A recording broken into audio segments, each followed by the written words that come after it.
It's late. A single lamp glows in the corner of a living room, casting soft gold across a stack of unopened mail. Somewhere, a dog's collar jingles as it circles a worn rug. A baby toy rolls under the TV stand, out of sight but not out of mind. You can almost hear the hum of the fridge, the distant city outside, the quiet tension in the air. But tonight, something is different, because in these homes, in these cities, the rules are changing. And for the first time in years, it's not the tenants who are losing sleep. Pause. Let's be honest. For most of the past decade, the story was simple. Landlords set the terms. Renters paid the price. Every year the numbers climbed higher, a silent contest of who could hold on the longest. But now the script is flipping, and the panic, it's not coming from the people signing the lease. It's coming from the ones who own the keys. This is not just a market update, it's a reckoning. A moment when the invisible lines between power and vulnerability are redrawn, city by city, block by block. So what's really happening behind those closed doors? Why are landlords once so confident suddenly scrambling for answers? And which cities are feeling the tremors first? Stay with me, because what's unfolding right now isn't just about numbers, it's about the places we call home, and the quiet, everyday moments that make them real. A mug of coffee cooling on the counter, a daughter's laughter echoing down the hall, a pile of shoes by the door mismatched and muddy from the rain. These are the details that matter, not just the headlines, not just the data, because every year homes get smarter, but the decisions, they get harder. We're told to chase the next best thing, the newest building, the tallest tower, the shiniest amenities. But in the end, what we're really searching for is something simpler, a place that feels like ours, a place that feels safe. And right now, in 2026, that search is colliding with a reality no one saw coming. Across the country, rents are falling, vacancies are rising, and the balance of power is shifting, not with a bang, but with a slow, steady unraveling. Let's step inside. Let's see what's really happening. Because this isn't just a list, it's a map of change, a countdown of cities where the old rules no longer apply. Number 10, Austin, Texas. There was a time when Austin felt unstoppable. A city of music, tech, and endless possibility. People came for the promise of jobs, of culture, of a new kind of life. But promises are fragile, and in 2026, Austins are breaking. The skyline is still sharp, the cranes still linger, but the energy has shifted. Rents have dropped, hard, 14% year over year, the sharpest decline in the Sun Belt. You can see it in the empty rooftop pools, the silent lobbies, the for lease signs that multiply with every passing week. Developers who once boasted of wait lists now offer 3 months free, no deposit, even concert tickets, anything to fill the silence. The tech surge fizzled, layoffs at Meta, Oracle, Tesla. The high-income renters vanished, leaving behind a city built for a future that never arrived. In East Austin, the creative heart, landlords are cutting prices just to stay afloat. Luxury condos, once a badge of pride, now a weight around the neck. For renters, it's a long-awaited relief. For owners, it's a reckoning. Austin rose fast. Now it's falling just as quickly, and the shockwaves are only beginning. Number 9, Miami, Florida. Miami was always a mirage. Sunlight on water, a city built on dreams and speculation. For years, the money poured in. Crypto, international investors, remote workers chasing the sun. Rents soared, 60% in 2 years. Longtime residents pushed out. Luxury towers rising like glass monuments to excess. But in 2026, the shine is gone. Rents are down 11%. Vacancies are climbing in Brickell, downtown Miami Beach. The incentives are back. Free parking, no security deposit, even $2,000 gift cards for new tenants. But the real story is deeper. Insurance costs have tripled. HOA fees are spiking. Landlords are bleeding cash. Condos that once sold for $900,000 now sit unsold at $700,000. Short-term rental owners, once flush with tourist money, are pulling out. Travel demand is down. Maintenance costs are up. Even the foreign investors are retreating, unnerved by storms, by new regulations, by the math that no longer works. From the outside, Miami still dazzles, but beneath the surface, the numbers don't add up. A city that believed in endless demand is learning that even paradise has limits. Number 8, Atlanta, Georgia. Atlanta was the exception, or so everyone thought. A city of growth, of opportunity, of newcomers and new beginnings. Developers believed the story.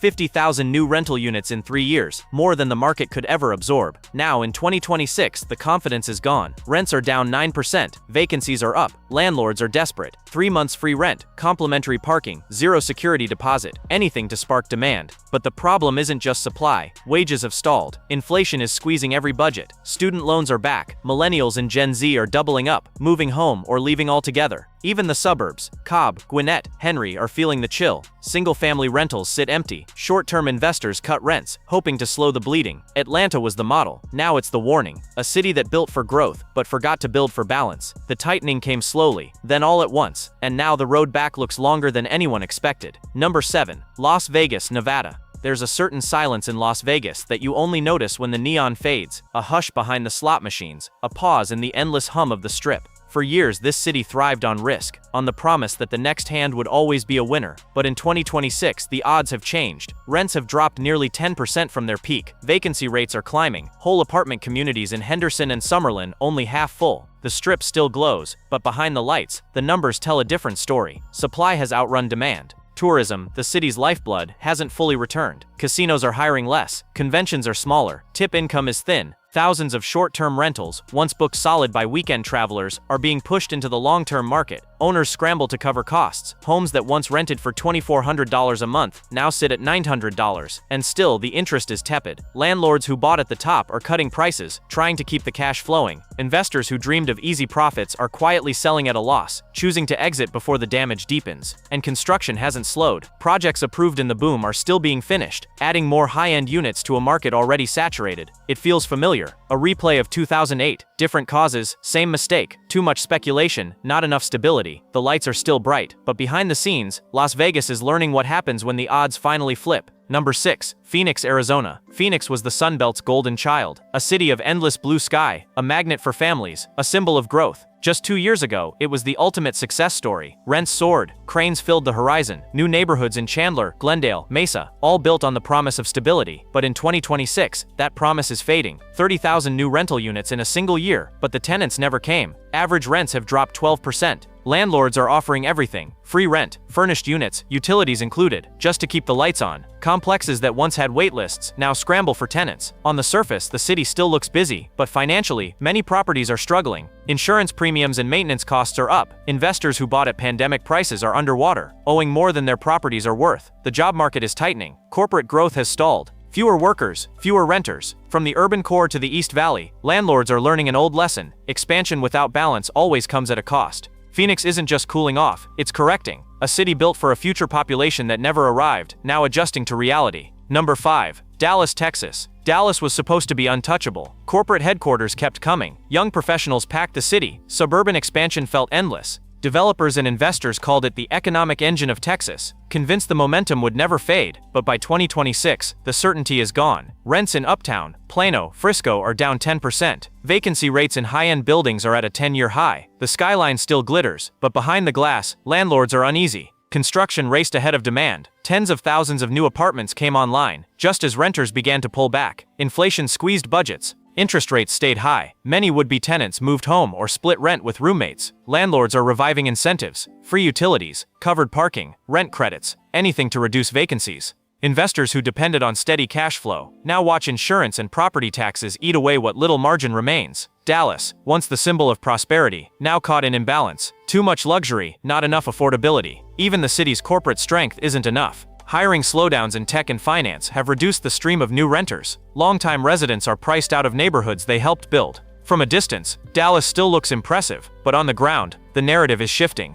By 2026, the city that once symbolized unstoppable growth is learning a hard truth: no market is immune to running out of momentum. Number 4. Boise, Idaho. Boise was the pandemic's breakout star, a mountain city turned housing miracle. Remote workers streamed in, bidding wars erupted, rents and home prices soared. Developers rushed to build, convinced demand would never slow. But in 2026, the illusion has cracked. Rents are down 13%. Vacancy rates are climbing faster than anywhere in the Mountain West. Downtown apartments that once filled in days now sit empty for months. Developers with hundreds of high-end units scramble to attract renters who can actually afford them. The problem runs deeper than timing. Boise's core renters, teachers, nurses, hospitality workers, never earned Silicon Valley paychecks. They watched rents climb past $2,000, then watched the high-income transplants move on. As remote work loses steam, Boise is left with housing costs built for a population that's no longer there. The slowdown spreads outward. Meridian, Nampa, Eagle. Construction paused mid-build. Materials sit unused. Investors sell at a loss. Local cafes and restaurants, once busy with newcomers, are cutting hours or closing. Landlords cut prices. $300, $500 reductions. Free months. Upgrades. Still many units remain empty. The skyline feels suspended, caught between boom and bust. Boise's story is striking, a lesson in what happens when the escape ends and reality settles in. Number 3. Seattle, Washington. For a decade, Seattle's skyline was a symbol of confidence. Soaring rents, non-stop construction, tech money everywhere. But in 2026, the message is different. Rents are down 10%. Towers that once meant success now echo with emptiness. Layoffs at Amazon, Microsoft, a wave of startup failures. The high-income renter base is hollowed out. Downtown buildings that once had wait lists now offer cash incentives, free rent, anything to get people through the door. Capitol Hill, South Lake Union, Belltown, luxury apartments advertising discounts that would have been unthinkable. The slowdown isn't just downtown. Bellevue, Redmond, Kirkland. Renewals are down. Tenants are moving on. Vacancies pile up. Developers who thought demand would last forever now sit on unsold inventory. Some projects are paused, some abandoned, half-finished structures scattered across the skyline. But the shift is more than economic. It's psychological. The pandemic changed how people think about work and life. Many who once chased Seattle's prestige now choose smaller, more affordable cities. The outward migration isn't dramatic, but it's steady. Each household that leaves takes a bit of stability with it. For landlords, the leverage has flipped. Renters are negotiating again, pushing for flexible terms, lower prices. Seattle's glass towers still reflect the clouds, but now they also reflect uncertainty. In 2026, the city remains visually striking, but beneath the glow lies fragility, cracks formed not by earthquakes but by an economy discovering its limits. Number 2. San Francisco, California. If there's a city that knows how to reinvent itself, it's San Francisco. But reinvention comes at a cost, and in 2026, the cost is everywhere. In the empty storefronts, the quieted streets, the echo of dreams that once felt invincible, rents have dropped 15% in a single year. Downtown vacancy rates have shattered every record. Luxury towers that once commanded $4,000 a month now struggle to fill units at $3,000. Even with heavy incentives, even with the promise of a view, the tech exodus never reversed. Remote work didn't fade. It became the new normal. Downtown, once alive with founders and late-night energy, now feels hollow. Glass buildings reflecting not just the fog, but a sense of absence. Landlords who once bragged about passive income are scrambling for tenants. Rising property taxes, surging maintenance bills, skyrocketing insurance, profits erased, investors stuck at the peak. Refinancing means locking in losses. Selling isn't much better. But the damage isn't just on spreadsheets, it's in the city's spirit. Perception, that fragile currency, has shifted. Concerns about crime, homelessness, quality of life, they push renters away. To Sacramento, to Austin, to anywhere that feels more possible. The ripple effects are everywhere. Restaurants, boutiques, art spaces, the places that made San Francisco unique, are shutting down, leaving behind empty windows, a growing sense of absence. Even the city's legendary tech image is fading. Companies relocate, headquarters move to more affordable ground. The city that once set the national benchmark for housing now shows just how far a market can fall. There's a bitter irony in it all. San Francisco, the city of innovation, now a cautionary tale, a lesson in what happens when growth outpaces sustainability. This isn't a temporary slump, it's a fundamental shift, a story written in steel and glass. A warning for every city that believes it can escape gravity. Number 1. New York City. At the top of the list sits the Empire, a city that once seemed unbreakable, now beginning to fracture. For generations, New York's rental market was considered invincible. Through recessions, crises, shocks, demand always came roaring back. But by 2026, that belief is wearing thin. Average rents in Manhattan have fallen 12%, Brooklyn and Queens closer to 15%. For the first time in decades, renters hold the advantage. Landlords scramble to adjust. Incentives that vanished during the boom have returned. Free months of rent, waived security deposits, luxury upgrades to entice hesitant tenants. Between 2021 and 2023, developers built aggressively, betting that limitless wealth would keep new towers full. Instead, many of those gleaming high-rises now overlook streets that feel noticeably quieter. Layoffs across finance, media, tech. The renter base that made New York resilient is shrinking. International buyers, long the hidden engine, have stepped back. Global uncertainty, rising taxes, even the ultra-wealthy are pulling back.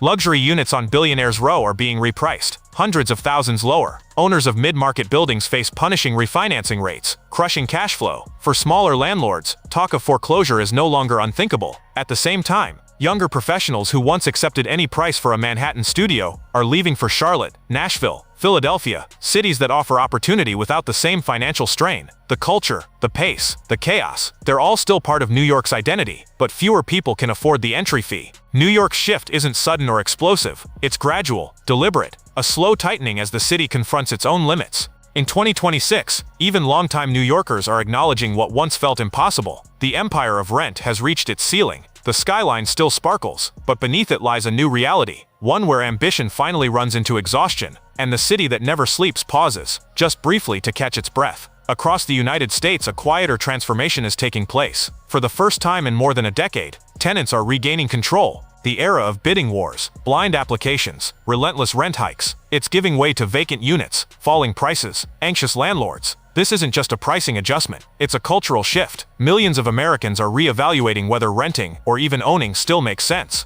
In an economy where expenses rise faster than wages, developers built luxury, renters needed livability, investors chased returns, families sought stability. Now the reckoning has arrived. Some cities will rebound, others will contract, but everywhere the lesson is the same. Housing markets don't escape gravity forever. And in the middle of all this, life goes on. A mother tucks her child into bed, a couple argues quietly over dinner, a dog barks at the mailman, a neighbor's music drifts through the wall. Real moments, imperfect, unscripted, because in the end, it was never just about rent. It was about presence, about the feeling of home, no matter how the numbers change. So as the balance of power shifts, and the old rules fall away, remember, the smartest move isn't always the newest building, or the lowest price. It's the one that feels right for you, for your family, for the life you want to build. They want one that's smart enough to work. Before you go, hit that subscribe button. We don't just review, we expose. From the hype to the hidden failures, to the tricks brands hope you'll never question. So hit like, tap subscribe button, and join thousands of smart shoppers who already know. Smart spending starts with asking smarter questions.